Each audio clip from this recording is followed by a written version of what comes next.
هناك أصوات ستطاردنا حتى الموت. هناك أصوات تخترقنا رغم الصمت. أصوات غزة وهي تصرخ أغيثونا الحقونا. راحوا فين بس العيال؟ قوم يابا رد يما، لسه عندي 100 سؤال. والطفل يوسف أبو شعر كيرلي آية الله في الجمال. أصوات من غزة روح وصورة، مش حكاية ولا وهم من الخيال. أهوال وأصوات بمثابة زلزال يهتز لها أي كيان، وكل قلب حر وكل من يستحق لقب إنسان.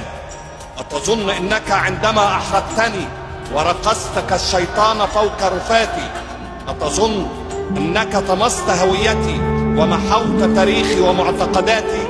عبثا تحاول، لا فناء لسائر، أنا كالقيامة ذات يوم آتي.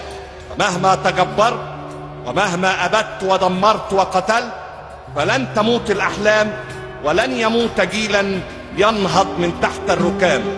عاشت غزة ودامت لنا فلسطين.